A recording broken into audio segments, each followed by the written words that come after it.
So we're on page 79. Let's just recap what we were saying. I just heard now a shiur from her parents on the way here with my wife. And our parents were saying that when you learn halachot and you know halakha, this is the halakha, you don't have to be afraid from anybody. You don't have to apologize to anybody. You never have to give an excuse for following halakha. The one who decides to not follow halakha is the one who should be the apologetic. They're the one that should be on the defense. Why am I not following halakha? Yeah. You never have to worry about it. And I'm telling you, this comes up in so many areas of halakha. Repairs was specifically talking about kashrut. And even I was afraid in some of the things in my book. I wrote in my book. Mm-hmm. I used a code in my book. Stainless steel. Is it like glass? Meaning, does it absorb flavor? Or is it like plain metal, which does absorb flavor? Traditionally, we hold metal, absorbs flavor. Rabbi Peretz has somebody in his class in a Yeshuv Adam. He's a professor at Hebrew University, a religious man, and he did research. His conclusion is stainless steel is just as non-absorbent as glass. Rabbi Dov Lior of Hebron, he published this in his book of Responsa. And I wrote that in the book. Rav Dov Lior says that stainless steel is just like glass. When I was writing my book, when I graduated by Rav Peretz was still telling us to keep it undercover. Only use it sometimes. Don't tell anybody the real reason. I heard today in the shul, he said, stop being afraid. He said, anyways, they hate you. Anyways, they don't like you. He said, just tell them the truth. So, I'm not here to shake up about stainless steel. I'm ready to tell you, when you read a halakha here, right now we're going to do halakha. Then we're going to see the Mekubalim arguing with the halakha. How far can we go to appease all the opinions that exist in the world? How far? It becomes a point where it's impossible. Sometimes when you appease all the opinions, you don't get any of the opinions. Like last night, I was at somebody's house and I saw the mezuzot were slanted. If they're Ashkenazi, I'll keep my mouth quiet. I won't say anything because they have who to rely on. It's a custom. It's an old custom. But the two opinions for how you put up a mezuzah, one like this, one like that. And the Gemara seems to connect it to the way the Torah is put on the Aron Kodesh. That's the way you should put the mezuzah. What the connection is, I don't remember. It's something in the Gemara over there. Our Sifrei Torah stand up. Some of the Ashkenazim, because the way their Torah is, it leans over. Someone said once that's the reason why they lean their Torah over. I know that in one of the synagogues, I think the Bell synagogue in Jerusalem, they actually put their Torah flat to show that they go like the other opinion. Whatever it is. How do you read it? Halakha is the mezuzah goes straight. The opinion that says like that, if someone put their mezuzah like that, it's pasul. It doesn't count as anything. And so along comes someone says, let's follow both opinions. And so they tilt the mezuzah a little bit. So it's a little bit down, it's a little bit up. That is not kosher according to either opinion. You think you're appeasing both opinions, but you're not appeasing any of the opinions. And very often when you see people in halakha, they're trying to do everything, like all of the opinions. Very often they're losing out in everybody's. They're losing out on, I know Rav Soloveitchik. Rav Soloveitchik writes a whole piece. He says the way of Chasidei Ashkenaz, the righteous tzaddikim of Ashkenaz, was to try to appease all the different opinions. And he says it's a very holy thing to do. And I disagree with Rav Soloveitchik. Not me. I don't have a right to disagree with Soloveitchik. Rav Soloveitchik, though, is representing an ideology that goes against the halachic ideology. And as you have opinions, and the hardest part of learning halakha, you have to choose sometimes between different opinions. It's not fun. Nobody wants to be the one to choose. And when we were talking about, head coverings for ladies, shaitels. So he said, Rabbi, but Rav Moshe Feinstein says it's okay. The Lubavitcher Rebbe even says it's a good thing. I said, but what can I do? You have a halakha that says not like that. So they differ. Fine, but what am I going to do? I'm going to throw away the halakha because of their opinion? I said, go ask Rabbi Peretz. I asked Rabbi Peretz. Rabbi, I don't understand. He said, your whole life you're deciding between Beit Hillel, between Beit Shammai, between Abaye, between Rabbi, between Shulchan Aruch. So now you can't decide suddenly between all the poskim and Rav Moshe Feinstein. It's okay. Sometimes you don't follow it. It's not the end of the world. You don't have to apologize to anybody just because you follow halachot. If you're the one who's not following halakha, then you have to be on the defensive. But if you know, it says here in the Shulchan Aruch, that washing your hands a certain way, this is okay. Nobody else should be giving you a cheshbon of it. But you're saying that Rav Feinstein gave permission to wear wigs. Wigs. Not that a woman had to wear. wig. Right, that's different than the Lubavitcher Rebbe's opinion. Yes. The Lubavitcher Rebbe says that the ideal is to wear a wig because it covers all of your hair. Right. Rav Moshe Feinstein was addressing his letter to a rabbi, who wanted his wife to wear a head cover, not a wig. And he said, you have no right to impose, your opinion is a stringency, a good stringency, but a stringency. You don't have the right to impose that on your wife. It's different than the Lubavitcher Rebbe's opinion. Rav Moshe Feinstein would agree that one who's wearing something that's not a wig is doing a better mitzvah than one who's wearing a wig. The Lubavitcher Rebbe wouldn't. But the Lubavitcher Rebbe is the only opinion in the whole world like that. But I've seen over the years, in 35 years, where a lot of the so-called mid-nagim went from scarves and hats to wigs. It's become like in Baltimore, you see it more and more and more. It's in all kinds of places. I mean, I saw even worse. I see people, I know somebody, they used to wear a wig. They used to wear a head covering. Someone convinced them they should wear a wig because it's better. And now they don't even wear that. Because they came, you want to hear the logic? The logic was like this. If I'm allowed to wear a wig, and nobody knows the difference in the wig and my real hair, so what's the difference between wearing a wig and between just wearing my real hair? Nobody knows that it's not a wig. It's kind of like a sukkah, isn't it? That again, we again have plants that are attached to the. It's an interesting thing. Hashem Ishmo, our mothers, all of them, on all of Jewish history, they didn't have wigs forever. I mean, wigs are a modern invention. So once upon a time, ladies didn't wear wigs. They always showed hair in the front. Always. Tefach. Right? My wife, another tefach, Chamavaris is 2 fingers. I know Chamavaris' wife at the beginning of her life, she had a lot more than 2 fingers. But my grandmother, sometimes their head covering was here. Right. Later, when they moved to Israel, so they got a little bit more religion, they pulled it up a little bit. But what are you going to come and say that all our mothers who covered their hairs, they didn't know? Having a few hairs together, that's not what they saw is over here. But everybody knows that she's a married woman. Right. Oh, the scarf of it, sometimes you can't tell the wigs. Whereas not by the wigs. By the wigs, no? Some of the wigs are flat out bodacious, too. You can't tell it. Except when it's an 85, 90-year-old woman wearing it. Yeah. What Simcha's saying is something even bigger. Forget the ones that are, they're movie star wigs. They make them for Hollywood. Yeah. It also begs the question of, do you spend $1,500 on $3,000? I don't know how much money these things cost on fake hair. Someone else's hair that you're putting on. I don't understand. It's not a. You get the best quality hams or Ferragamo scarves in Italy. I told my wife, I said, from all the scarves you buy because it's still going to be cheaper than a head covering. As in Israel, they have like the 10 shekel ones, or 20 shekel ones, or 30 shekel. They even have 100 shekel ones. I said, buy as many as you want. It's never going to come to the price of 1 shekel. Never. You have to. They have shetel parlors where you go and you style your wig. Sure, you have to. I know people that Hashem Yishmor from these days. My wife told me that a lot of the women, at least Chabad's view, is that for a lot of women who it's easier for them to fit in, they feel more comfortable wearing a wig.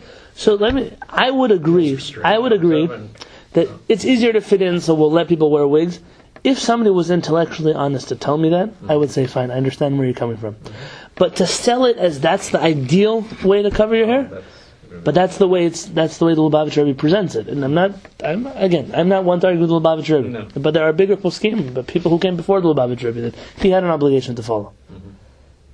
And the problem, it's not just what you said about, it looks better, but Simcha brought in a point. It used to be you saw a Jewish lady, you knew she was Jewish. A certain way she dressed, that was a Jewish lady. Today, I don't even know what makes a Jewish lady look Jewish anymore. Is he a Jewish man? Wears a kippah. Imagine if instead of wearing a kippah, so we're going to give you a toupee. That's instead of right. Hashem Yishmor, that's going to be instead of but it covers your hair. Maybe it's even better because it covers more of your head. That's a joke. And then you'll say, wow, so none of the men, they all come to shul, but none of them are wearing kippot. Right. Could you imagine such a thing? That's exactly what happened with head coverings. I'd like to wear a turban like Ben Ish Chai. I actually just spoke to somebody yesterday. Maybe they'll arrange something. We'll see. Or the Rambam. Yeah, the Rambam. So what I'm telling you is when you know Baba Sali hoodies, those are when you know you're correct. Baba Berry. You know why they wore such hoods? They had different than they had a if you look at them, they go down. They used to cover their eyes with them. The sun. No.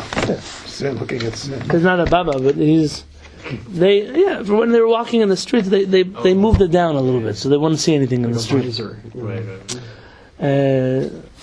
Also, that's just part of the traditional robes in Morocco are not like in other Arab countries. They come with hoods because it gets cold in Morocco. Very, very often Morocco is in the mountains. It's not something. They look a little bit like the Havdil between good and evil, like the KKK robes. They have pointed hoods. They're inviting Jews now to KKK.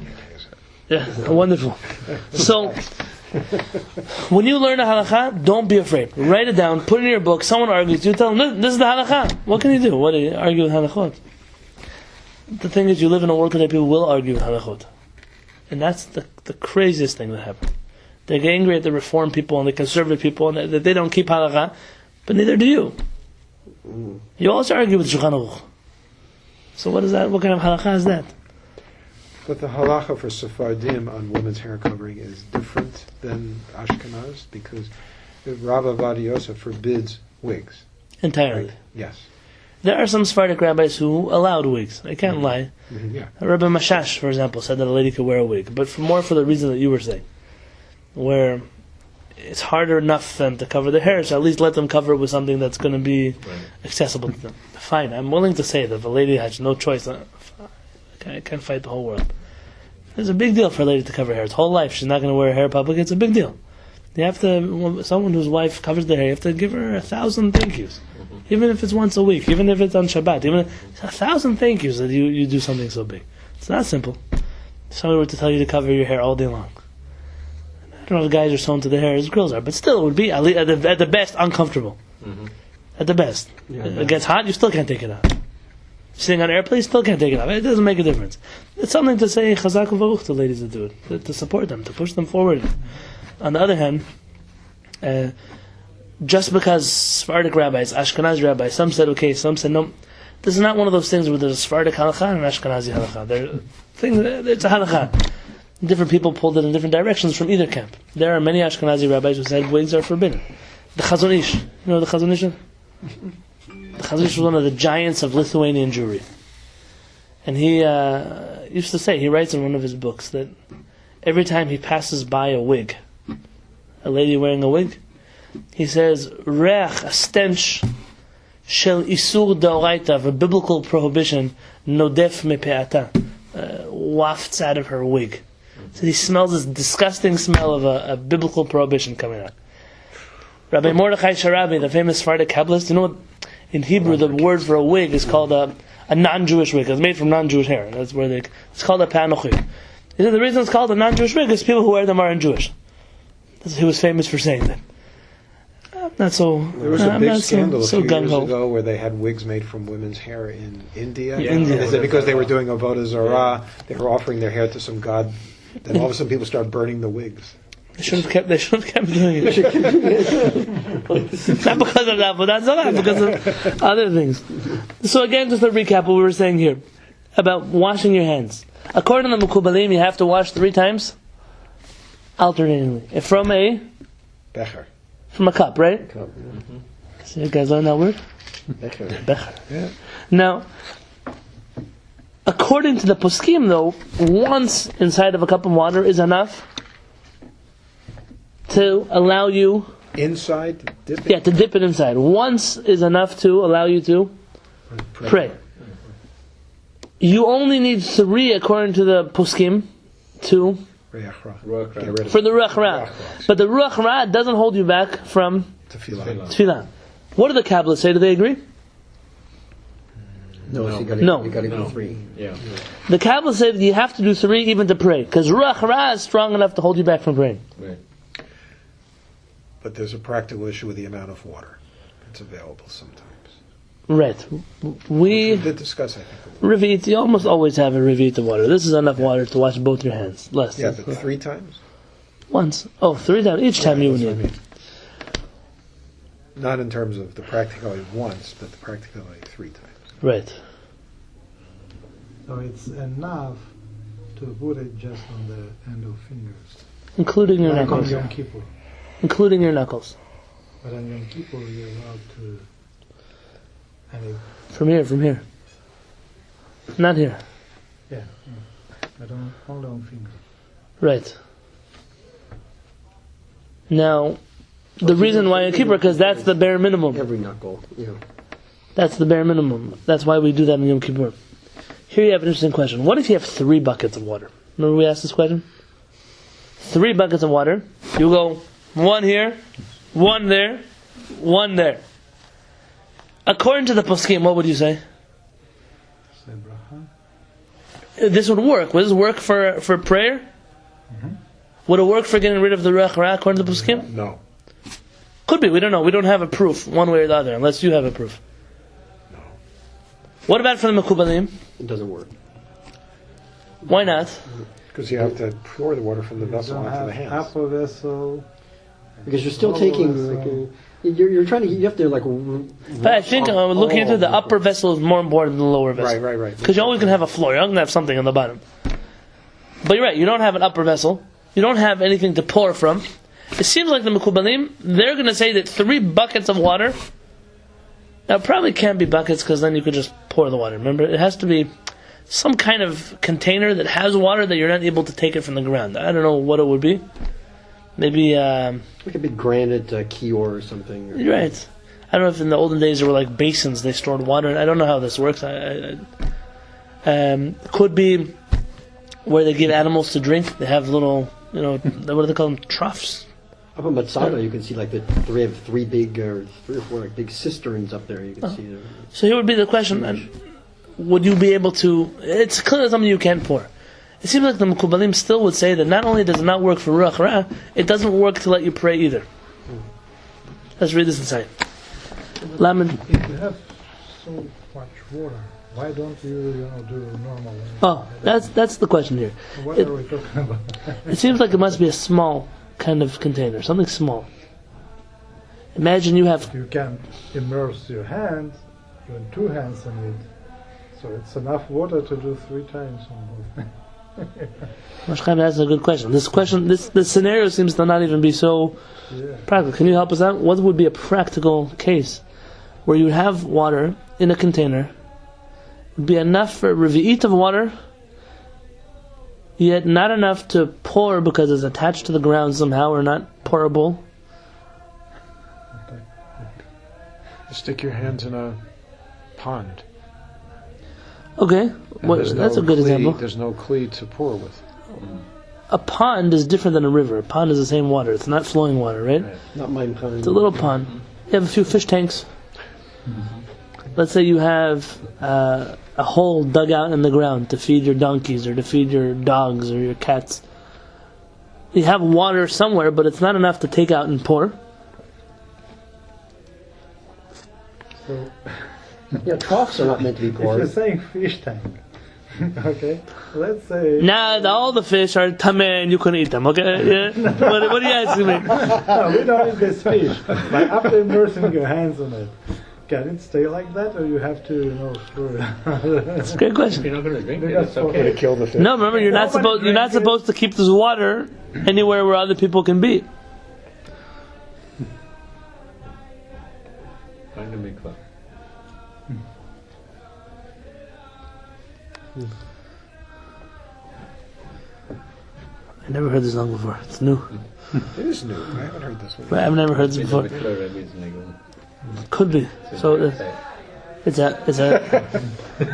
new oldie. Is this for me? They want Just for you, the grand entrance. You know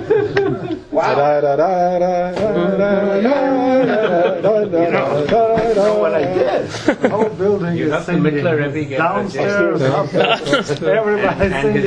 And we're the boring ones learning Torah, huh? Torah is a song. Hashem says, write down this song for me. He's talking about the Torah. That's the mitzvah to write down the Sefer Torah. Tell me a good answer to Moshe Chaim's question. I had to ask the question, right? You had to ask So it. I'm satisfied with the pond. Pond could, Yeah. You're in the forest, and there is a pond. You can immerse your hands in it, but you cannot pour it. Pour it. Here he uses the word kli, though, like a vessel. Generally, when you hear the word kli, you think of something that you can move. Right. Right? Is that generally the assumption? So can you cup your hand, one hand as a vessel, and pour it on? Great question. Probably not. Yeah. It's a great question, though. The question is, can you purify yourself with a part of yourself? It's Oh, this is very philosophical. Can you purify yourself with a part of yourself that's not yet purified? Yeah. Oh. Which part's not pure? parts is parts. I think give me a proof to Zev's point. Zev, let's say the answer to Zev's question. No, you can't. What would be your proof to this? We just learned it recently. Oh, From what you Because the first dip would contaminate the water. Right, but give me a proof that After you dip, someone or something that didn't wash their hands. Oh yeah. Oh, people like shaking oh, hands. but they can still pour the water for you. No, fuch, another way around. Yeah. Oh, They can bring you water, Right, but they can't pour the water for you. pour the water. So that would be the case. So yeah, your hand could bring the water to you, but maybe it couldn't pour the water for you. Okay, so hypothetically, Yes. if you have a cup and you wash one hand and the cup breaks, could you use the hand that you wash as a cup to do the other hand? You know, this question might sound funny. Bad luck in the middle. If Rav Peretz was here, he would throw us out of the room for asking such questions. But there are kollels that they love these kind of things. Like they sit and write books about this. If one hand and the cup breaks, so give me that. And so you're wondering, when is this ever going to happen? But watch, it's going to happen tomorrow morning. You're going to have a cup, it's going to break. What am I supposed to do? Get another cup. It's a great question. It's a theoretical question. But we'd have to find, like, where could you even find the principles here, the variables to add into the equation? Where would you even find them? Very interesting. You can probably get Walmart to make like an ultra cheap Becker 10 cent. I think asking so these we'll kind of very questions disregard that. helps you Right. understand the meaning of Tuma and Tahara more, because we see, like, in things like, you know, the ego, you know, the red heifer, that, you know, the whole thing of pure, the prize the impure, and so forth. I mean, that's an example that even it says Shlomo HaMelech didn't understand. But the whole idea of what purifies and what doesn't, what it is to be tahara, what it is to be tameh, I mean, it really gives more substance to that in terms of how these things are transferred or alleviated. So again, I wanted Ruach Ra'ah seems to be slightly different than Tumah. How quantitative? I can't tell you what is Ruach Ra'ah versus Tumah. It's a great topic for research. If anybody has the time or the ability to go research it online, look it up. Well, we know that it's associated with sleep specifically. According to some opinions, according to other opinions, really? it's the nighttime. Remember, we had like Nighttime, right? 5 opinions. According to other opinions, it comes from touching Whether parts you- of your body. Okay? Everyone has. So even if you don't sleep all night, you still get ruach ra. According to one opinion. Night owls, night shifters, graveyard shifters. Or if you stay up all night and like learn in the morning, you still have to wash before Right. tefillah. Okay. Then it's a question of do you make a bracha or not. Yeah. Generally, you get someone else to make a bracha for you. Ashkenazim, On they Shavuot, bichlal have a question like on Shavuot. Yeah. All the brachot they make someone else say for them. By us, only in Tilat Yadayim you make someone else say for you. The rest you're allowed to say as soon as the dawn breaks, Why does someone else have to say it? because you didn't sleep. So it could be you didn't even get ruach ra according to one opinion. Oh. So There's why? a relationship in brachot too. In brachot, they talk about the when you can do mariv until dawn, right? So it's kind of like connection. If you don't have Interesting. You would have. Well, the question is really when could you start saying the morning blessings? And let's say you're a Kabbalist and you wake up for midnight prayers. So do you say brachot then? Or do you wait until dawn and say brachot then? If a person were to go to sleep at 8 o'clock at night and wake up at midnight for slichot, let's say, according to some opinions, he'd have to come and make brachot before he says slichot. Because for him, that's the moment of waking up, even if he knows he's going to go to sleep afterwards. According to other opinions, not, because the brachot he said yesterday morning count until the next morning. That's what he had in mind. But what about the bracha notin sach v'bein yom and bein laila? So generally those brachot, you understand what the Zev asked, well, what about the brachot says you gave the rooster the ability to tell between day and night? It's not yet day and night. It's not. it's the same question: can a blind person make the bracha pokeach ivrim? He who gives sight to the blind. It's the same question that comes up on Yom Kippur, Tisha B'Av. There are some communities that have a custom; they don't make the bracha. Shasare kol tzorki. You gave me everything I need because we don't have shoes. So do we say? So Maran seems to hold in Shulchan Aruch and that you're not making specific brachot for yourself, rather for the whole Jewish people. And therefore, even though you today didn't go to sleep, so someone else went to sleep. You're saying the brachot for everybody. What about Tzarki? So over there, it's interesting. Some would say that because nobody has shoes that day, so who are you making the bracha for? It seems like, according to Maran, we would make the bracha anyways. Though many old Sephardic opinions say you wait until the evening to make the bracha. I don't have a tradition from my rabbi which way to go. But some of these brachot are general as opposed to specific to you. Okay, halakha lametet. Now, Rav Peretz will never write the word lametet. Lametet in Hebrew is a word for curse. So instead, what you always write is tal, do. So halakha tal. On 79. 79. אם שכשך ידיו בתוך מים, sure? If you rub your hands or dip your hands inside of water, should be kli inside of a vessel פעם אחת, once. ושוב שכשך ידיו פעם שנייה, and you do it a second time, במים שבכלי אחר, in a water that's in a different vessel.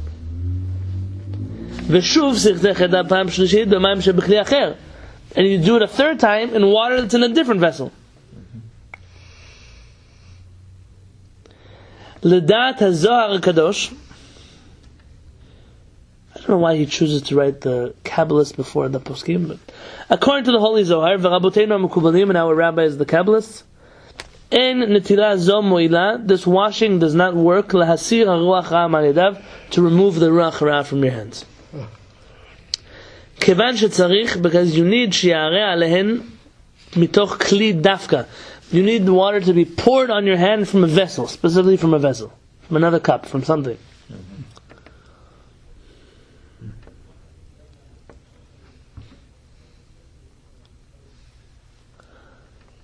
This is Maran's interpretation of the Bet Yosef, of the Zohar. V'ledat raboteinu poskim, and according to our rabbis, the poskim, mo'ila netila zo, this washing of your hands works, af la'asir ruach ha'am al yadav, even to remove the ruach hara from your hands. Moshe Chaim and Zev, you guys had an argument. Who won? Don't you remember? Who won? I don't know who won. One of you said it doesn't work. One of you said it does work. So we have two. According to the Mekubalim, it doesn't work to get rid of the ruach hara. This three different bucket scenarios. But according to the Poskim, that not only works for tefillah, but it also works to get rid of the ruach hara. And here is where you see the real chutzpah of the Poskim, where they don't only tell what you should do according to halakha, they stick their head in between the Kabbalists and say, we're going to tell you how you get rid of ruach hara also. And they argue on the way you remove ruach hara. This is the halakha.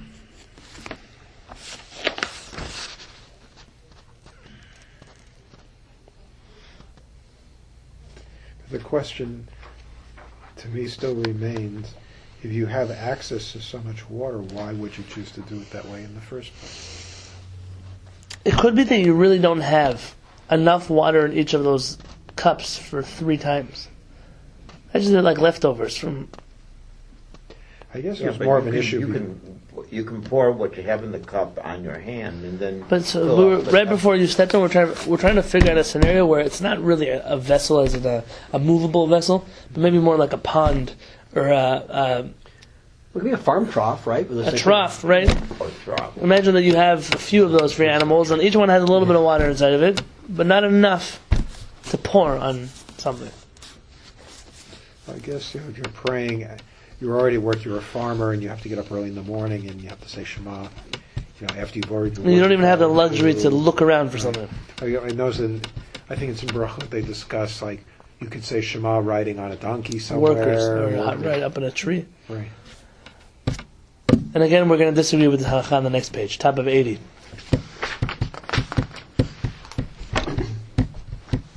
We're on page 80. We started this siman on page 53. If I'm not mistaken, you're 27 pages in? Yeah. Come on, guys. It's a big siman over here. And we have some ways to go. We're keeping up a good pace. Still 111. It's not as far as you think.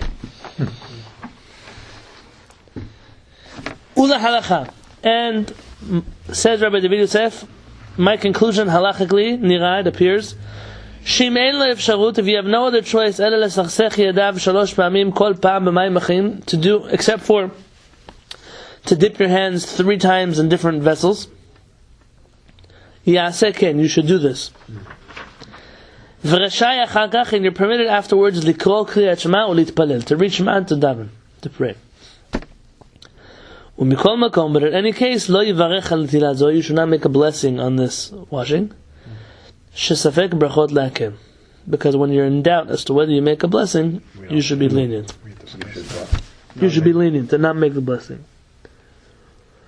This is the thing about a bracha in vain. You want to be careful not to make a bracha Well, in vain. in a way, it's being strict because you're not saying the blessing over something you're not sure of. There is one opinion that says safek brachot akel means you're lenient and you make the blessing even though there's a reason not to make the blessing. Yeah.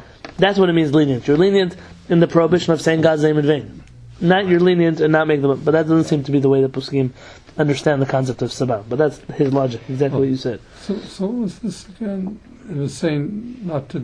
You could do it, but you shouldn't make a blessing on it. No, but do what? Dip in 3 different. Dip in 3 different vessels, so that counts for prayer, but not enough to make a bracha.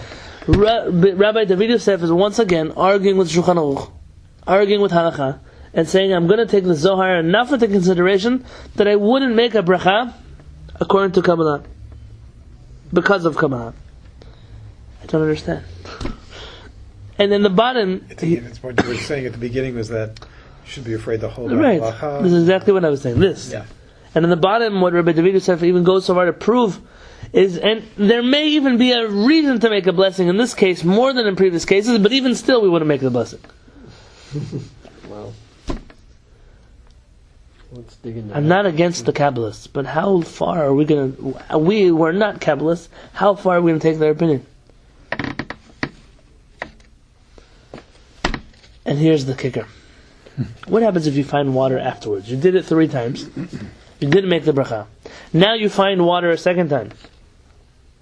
You don't make a bracha, I think, according to earlier readings of the Mishnah.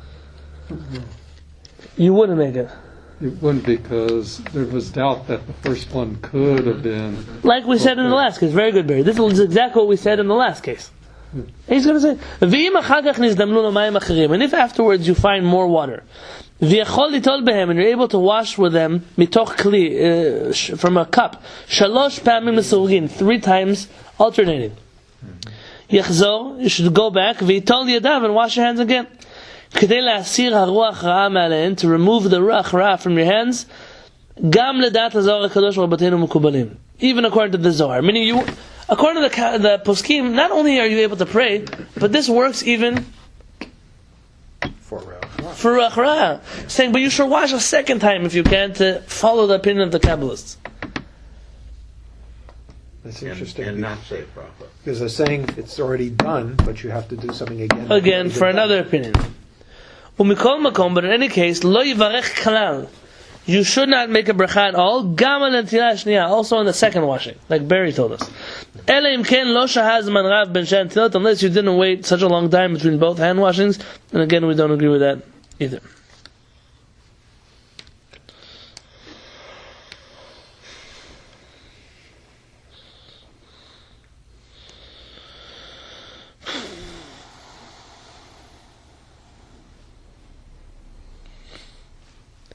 And he writes in his footnote in the bottom, and even though according to the poskim you got rid of the ruach ra, you still don't make a bracha in this case.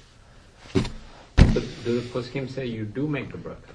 They would say you do, but he's saying that you don't, and this seems to be the consensus among the Sephardic poskim. Kabbalitis. infection. It's a problem. Because now, if you would want to be truly Sephardic and follow Shulchan Aruch, you'd be going against the mainstream Sephardic, in which they would dub you as not really Sephardic. Because you're not made a bracha? Because you make a bracha. I say you should make a bracha. If you make a bracha, then you're... Yeah, like I said, here the Ashkenazim are correct. Here the Ashkenazim would say you make a bracha. The Mishnah Berurah is saying you make a bracha. Not to be afraid. It's a fact that in Ashkenaz they took Kabbalah less into consideration. It's not always a good thing, but here it comes out to be a good thing.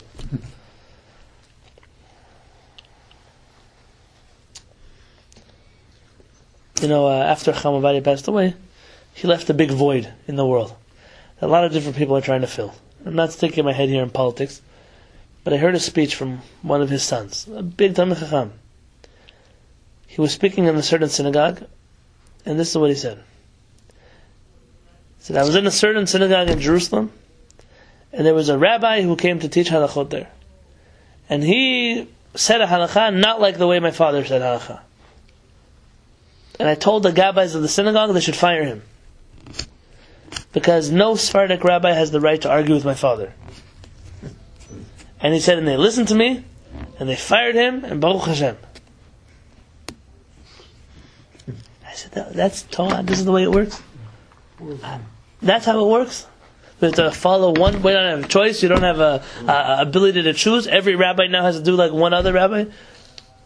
It's an incredible world that you live in. It's like ego. And it's very scary though. Because I'll tell you, the truth is, most people really think that Chacham Ovadia was the only Sephardic rabbi who ever lived. Who thinks it's the most are Ashkenazim. Because they don't know the other one. They didn't hear about the other ones. I remember in the yeshiva, Chacham Ovadia, I know, but I didn't study by Chacham Ovadia. What do you want from me? I studied by a different rabbi. So why would I... It's like, I tell them, it would be like me telling you have to follow something the Lubavitcher Rebbe said. I said, you're not Lubavitch, so why would you... He's a great rabbi also. Because it's not the way Torah works. Torah works, and we have traditions, we have rabbis that teach us our... And everyone has to come to his own truth inside of the Torah. Sure, we could say it, and Rav Peretz told us very often, that Chacham Ovadia was the greatest posek who lived in his generation. And Chacham Ovadia said, therefore, you're able to rely on Chacham Ovadia whenever you need to. Because he has big enough shoulders to rely upon him. But to be forced to follow everything like Rabbi Ovadia said, it's not the way of Torah, it's not the way Torah works. But isn't it better if we can unify halacha?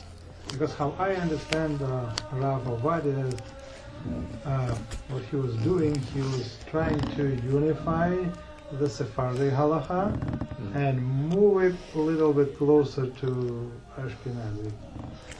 Let me answer your question. Is it the right thing to do? Let me answer your question without... If the other part will do same, wouldn't be good? This, what you're saying, is the root of most fights that happen in the world. Someone told me, Rabbi, you have to work more towards unity. V'hamevin yavin. One who understands should understand. We have to eat the filthy fish. And I said, let me tell you. Unity does not mean that someone has to do whatever somebody else tells them. That's not unity. That's capitulation. That's forcing someone else to do what you want them to do. When unity comes, and Chacham Ovadia did this, he tried to make one Sephardic halakha. And in doing so, he alienated thousands of Sephardic Jews from different communities. Rabbi Ovadia Yosef was famous for getting rid of customs. But not just any customs, he was almost on a witch hunt against Moroccan customs. Pretty much anything Moroccan, Chacham Ovadia would try to get rid of it. That's why you don't like him. No, I'm a big fan of Chacham Ovadia. I have all of Chacham Ovadia's books in my house. But at a certain point, it was it's a little bit too much. Everything that came from Iraq is good. Everything that comes out of Morocco was bad. It can't work that way.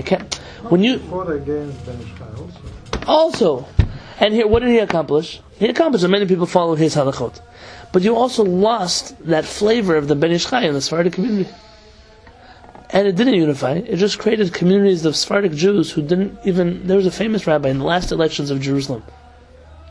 And he didn't win because of something that he said. And he deserves not to win because he said, I'm so proud I don't own one book of Rabbi Ovadia Yosef. That's the answer to the problem? To just ignore that he ever existed? But this unity never can come at the expense of getting rid of other people's weigh in other people's opinions and other people's thoughts and feelings. The unity that will be between Sfaradim and Ashkenazim will not be that Ashkenazim will all become Sephardic. It will not be that Sfaradim will all become Ashkenazim. There will be at a certain point where there is a way of a Sfaradim, there's a way of Ashkenazim, and in spite of that, or because of it, we're able to work together. Someone who wants to say, I heard a Rosh Yeshiva come, and he said, this is the Rosh Yeshiva of, I don't know say where, in Israel, a big yeshiva. In America, actually. A different Rosh Yeshiva in Israel, something worse. This one said whenever he has Sephardic students, he tells them that they should give up the Sephardic customs and follow the Ramah. Everything Ashkenazi. Why? He said, because you're already the grandchildren of Rabbi Yosef Karo. You don't have to follow him anymore. We shouldn't follow the Torah either, though, because we're his great-great-great-great-grandchildren. But he says it publicly. If you would ask him, he said this in a speech in a certain community. It's not something that... And the question is, that's the way halakha is going to work? That's not what the Ramah said. Right, absolutely. Exactly. It's not even what the Ramah said. And that's the problem. The problem is unity can never come at the expense of other people not being able to be themselves. And it's always when you have individualism and communal life, and you have to find a way to have individuals inside of a community. Unfortunately, One halakha for Jews is utopia. if you could reach a point where all Jews would decide, you know how you would have one halakha? Mashiach. Not Mashiach. A Sanhedrin would be. What would Sanhedrin do? What is a Sanhedrin? In this country, do you have laws for some people and not for other people and for We have federal law and state law. Okay, but so how would this work when you decide a law? You have traffic laws. Are there certain people that live in this side of the neighborhood that have certain traffic laws because that's their tradition, and people on this side of the neighborhood have that kind of traffic law because that's their tradition? Yeah, because we got black people and they get put down by the white police, so there's There's even a car called DWB. yeah. I mean, So, for the record, I made a hand motion. That is irrelevant. When it comes to yeah. the Torah saying there'll be one law in the land, you have a Sanhedrin. The Sanhedrin is made up of dozens of different rabbis from different places and different communities and different walks of life, and they fight and they argue and they argue and they argue, and then by majority rule they decide this is going to be the halakha. And what that means is they got a chance to present their case. They were able to make their point. It was taken into consideration, and the people who are the community of those rabbis in the Sanhedrin are aware that there can be a chance that their candidate will lose this halakhic battle, and then they agree to the what's called mainstream halakha. But not because they were forced to, because someone else decided they were better than them, but because there was a process, and they believe in the integrity of that process, just like we believe in the integrity of voting and democracy, that they believe in this kind of process, and they gave it their best, and so now we agree on one halakha. And that would be the ideal. Eventually there will be a Sanhedrin, and they'll sit down, they'll be pulling out Rabbi Yosef Karo's and Rabbi Moshe Israelish's and Ben Ish Chai's and Rabbi Avad Yosef, and they'll be fighting over everything. And they'll come to conclusions. In this halakha we follow this way, in that halakha we follow that way, and not because we're Ashkenazim or Sfaradim, because the Sanhedrin is going to be made up of all kinds of Jews. And then they'll come to one halakha. But that can only be done when everyone is sitting at the same table, arguing with each other on the same level, eye to eye. That's the only way it'll ever happen. Before then, you can't force such a process.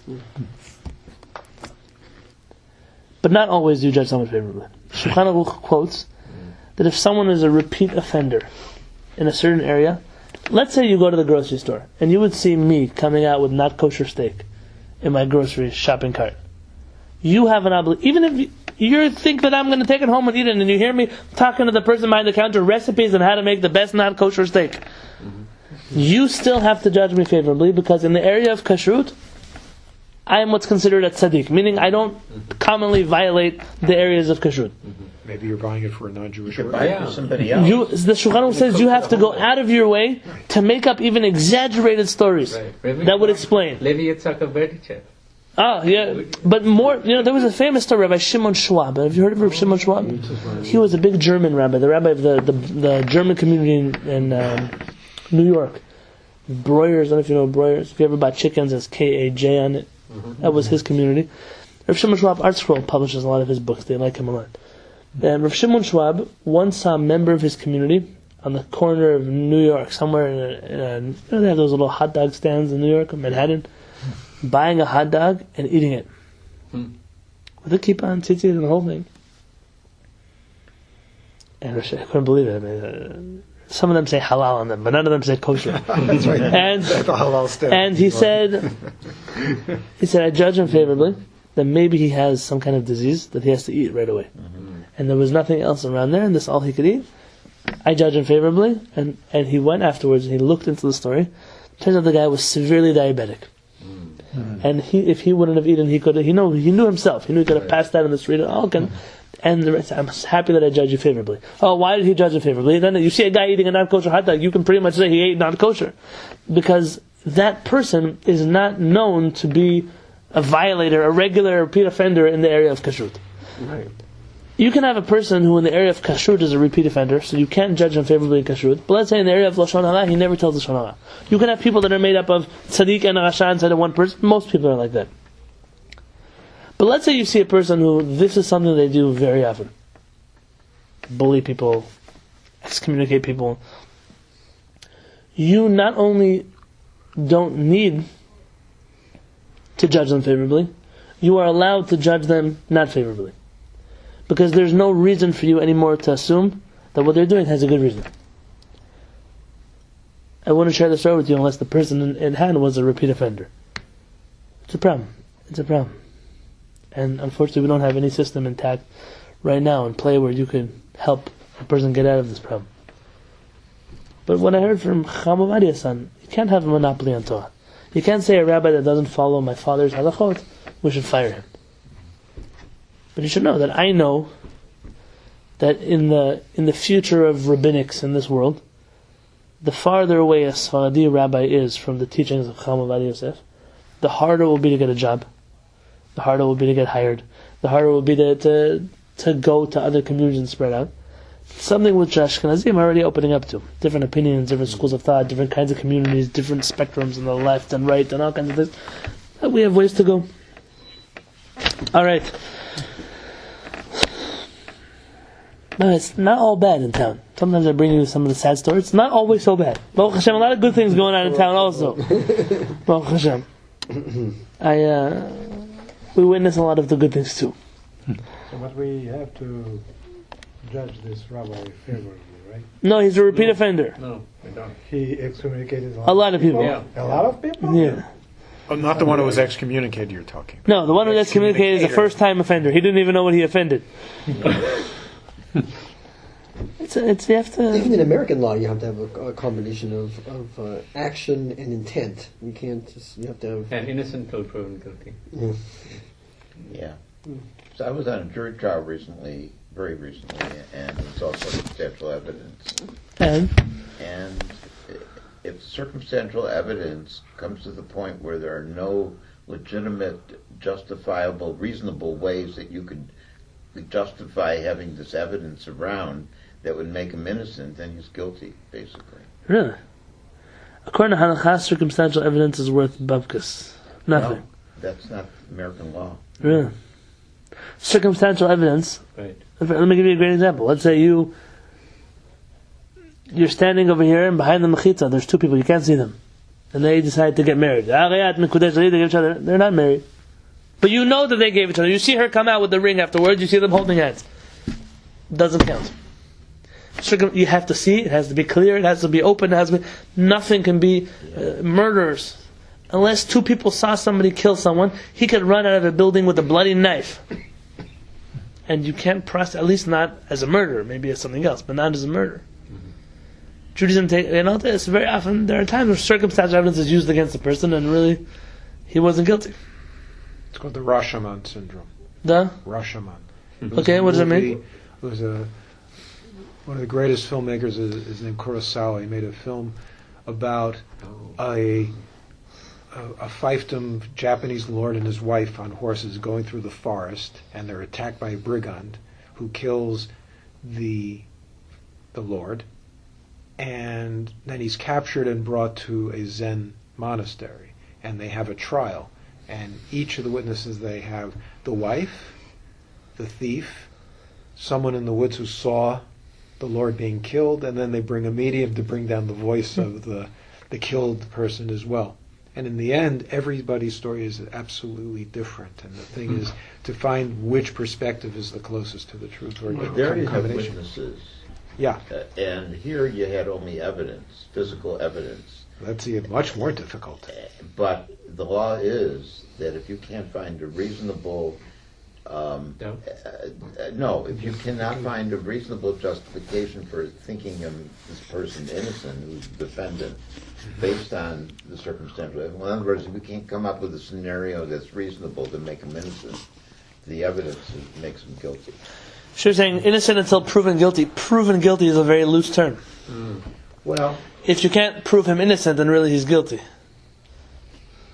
It's also how the case is presented. So it's innocent until not proven so. If he's white or black and how much money he has. In the American system. Because you said it, there's no justice. It's also how good the lawyer is and how persuasive his argument It's is. a legal system, not a justice system. No, Right. yeah.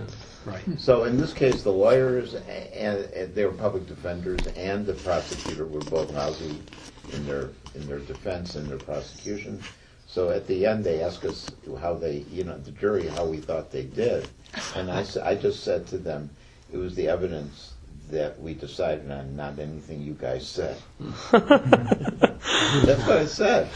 And, they said, oh, good, meaning, they were trying to say that they didn't influence us. But, anyways. It's very interesting because, what about recusing yourself if you have a different standard according to Jewish law? Give me an example. Like in this case, if you think circumstantial evidence this was a criminal trial, is against Jewish law, but it is in consonance with civil law, and you're a Jew, what do? Do you say that you have to abide by the civil law? We don't have to say it unless they ask the question. If the attorney says, Right. If you were faced with a question of circumstantial evidence, and the American law is that you need to follow it under these circumstances, would you be able to set aside your religious convictions and instead? So I've never been summoned to jury duty yet. No. I don't know why. Why? Well, maybe you have. Stick around a Rabbi. while. You're on the radar. We can submit your name down to the Hall of Justice. I don't vote either, so I don't know if that counts for anything. Could be. Once you vote, then You you'll don't get on the vote, list. but you I've have never- a driver's license. You do. That's one way to do it. Yerushalayim. Yeah. Yeah. Okay. So listen, when it happens, it happens. But until then, you probably would be able to excuse yourself from such a trial by saying that you have a conflict of interest. Should you Or excuse are you obligated to excuse yourself? civil law is a very interesting question. There are many rabbis who've discussed This this. is criminal law. This is criminal law, secular. Civil law, I'm using in the term of secular law. Yes, secular law. Yeah. It's interesting. Can you be a judge for non-Jews according to their laws, not according to your laws? It's an interesting question. This question comes up. It's not the first time, but we've had many such rabbis do such things. Rabbi Matzliach Mazuz, according to Muslim law, would rule Muslims. Someone else just told me a story. Oh yeah, there's stories of Chachamim being asked to rule for Muslims, right? Recently, someone just told me a story. It's a Chacham that I know. He used to sit in a non-Jewish court. Rambam did, I believe, under Saladin. Yeah. Okay, so I wonder how he would operate in such a trial. Rabbi Mazuz was killed because of that. One of the Muslims he ruled against murdered him in Jerba, in Tunisia. It's a big tzaddik. And this is one of his books here. Big tzaddik. Jerba. I don't know if you know anything about Jerba. Anybody here Tunisian at all? Isn't that where there's a big community of Kohanim? Yeah, in Jerba, they were almost all Kohanim in Jerba. Tunisia was a big Jewish community, but Jerba was like a holy community. It's a city of just religious Kohanim. It's an incredible thing. Rabbi Moshe Chalfon was one of the rabbis. He was one of the biggest Zionists who ever lived. Special people. I have a quick question. Yeah. How was it permissible for the Ramah to go against the majority, 200 rabbis, and put his own gloss on things? There are two answers you could give. And one is the answer that we Sfaradim prefer, and one is the answer that Ashkenazim prefer. Yeah, I got to be honest with you, right? So those 200 were all know them? No, Not necessarily. no. It was Ashkenazi that The Rama writes, remember we read the letter of Rabbi Yosef Cairo, that you can't argue with Rabbi Yosef Cairo. So why argue with Rabbi Yosef Cairo? Generally, he says, I'm not arguing as much as I am bringing the opinion that existed before Rabbi Yosef Cairo to share with you that there's more than just what he wrote. And then it's up to you. I would venture to say that aside from the rare places where the Rama writes, you cannot change this halakha, meaning he's saying, Rabbi Yosef, you have your opinion, but we're strict and don't you dare change this halakha. And that happens often, but not often enough to make it a rule. That's not normally how he rules. Is that incorporated into the Shulchan? Yeah, it's written in there, sure. So there's a place in the Shulchan Where the Rama will say, you can't do this is Ashkenazi opinion, ve'en leshanot, and you should not change it. Wow. And generally in such places, when he writes that, we don't tell Ashkenazim to follow the other way. That's right. If he held that this minhag was very important, it must be very important. Generally, though, we would say that the Rama would hold that you have a choice to follow either the Rama or Rabbi Yosef Karo. I mean, he held Rabbi Yosef Karo as a valid opinion. Okay. It wasn't so black and white that if you're Ashkenaz, you cannot follow Rabbi Yosef Karo, as it is today. The Rama clearly wrote a commentary on Rabbi Yosef Karo's book because he felt a certain amount of respect and obedience that he felt he had to give to this book. So do you mean to say that the Ashkenazi community follows only what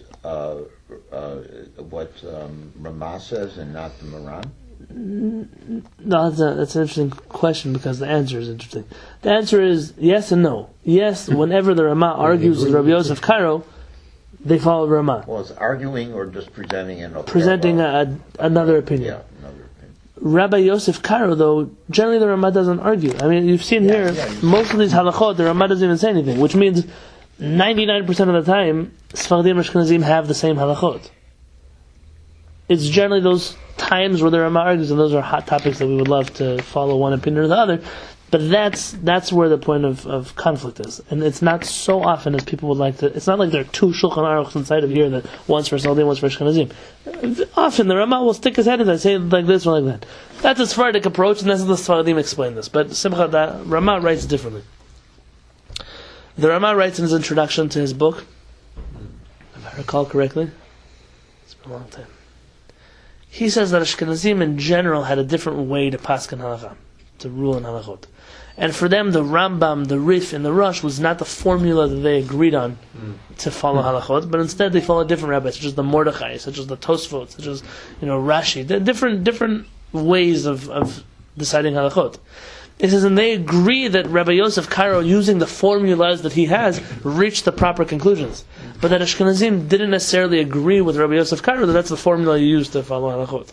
And there are times where at the root, Ashkenazim and Sfaradim disagree, not at the at the end result, where Rabbi Yosef Karo says one thing and the Rama says another thing. And there's generally those times where the Rama says, we don't change our halakha, because at the origin we argue, not just here. More than that, they bring a proof from something that Beit Yosef wrote. We believe he wrote it out of humility. They believe that he wrote it out of sincere intent. I believe somewhere in the middle. Rabbi Yosef Karo writes in his introduction to the Beit Yosef, I did not come to change any community's customs. And if a community has a custom to prohibit something, even if I permit it, they should not change their custom. I wrote the same thing in my book, but I didn't mean it. I mean it in a way that, I'm not really, I don't have the right to come to community to change their custom. But if a community did change their custom to follow Rabbi Yosef Karo, I don't know that Rabbi Yosef Karo would say, oh, that's a bad thing. Because clearly he felt he was right, or else he wouldn't have written a book and published it. And so, the question is, how literally do you take what Rabbi Yosef Karo is saying? Well, I mean, either you take things literally or you take things with wide interpretations, but it's not fair to make a selection. Let me give you a classic example. The first Lubavitcher Rebbe, Rabbi Shneur Zalman of Liadi. Oh, I just hit 10:02. Where's Eli? He didn't tell me. We passed the 10 mark. Still in New York. I think he's coming back this week. Rabbi Shneur Zalman of Liadi, in his introduction to the Tanya, he writes that I didn't add in anything new in this book. It's simply a collection of other people's writings. And anybody who has a head in his brain in his head knows that it's a ridiculous thing to say. I mean, he innovated a lot. The Tanya didn't exist before him, and he simply compiled the books and put it together. He made a lot of work, and a lot of his own interpretations and understandings and genius is found in that book. So why did he write it? Ramchal also writes. A similar thing, right? Yeah, very nice. I just came to collect. I'm not coming to. He also said it was like he compared it to like the Moran Nebuchim, like it was a guide for the perplexed for Jews of his Right, so time. that's also in an introduction. Basically, what he's saying, being a little bit humble. He's saying, don't consider me to be such a genius just because you think my work is amazing. I just collected things that came before me. And Rabbi Shlomo Aviner writes the same thing in the introduction to his book. I'm not a posek. I'm just a collector of halachic opinions, and I give you my opinion afterwards. That's what a posek is. A posek is a collector of halachic opinions who gives you his final opinion afterwards. So why is he saying, I'm not really a posek, I'm just bringing you opinions? It's a certain humility that I don't want to tell you that I'm the only one, this is what you have to follow. So how far do you take what Rabbi Yosef Kar said? Sure, I believe that Rabbi Yosef Kar meant when he said that if the community prohibited something, there's danger in permitting something that everyone thinks is not allowed. Sometimes I want to buy something in the grocery store. It doesn't have hechsher. It has gelatin in it. Gelatin is kosher. It's in my book here. Gelatin's kosher. But I don't put it in my shopping cart and walk out of the store with it. Maratayin. Because I know what other people are going to say about me. Bad enough what they say about me. Then they're going to say more things we saw him buying gelatin. For a marshmallow, you have to go through that. And it's even worse because that could be, it might sound funny to you, but it could be a crisis of faith. Somebody their whole life is taught marshmallow equals pig. Rabbi ate pig. Right? That's what's in their head. And is it really worth it? Rabbi Yosef Kar is saying, when you change a community's custom, unless you know how to do it properly, unless you're certain that you're not going to be getting rid of other halachot they keep, then you have to be very careful. There are some rabbis that say you should never change a custom of a community. Why? Not because the custom is right. Because it's better they do this custom wrong, then you should change this custom to be the right one, and then they'll get rid of all their other customs that are right.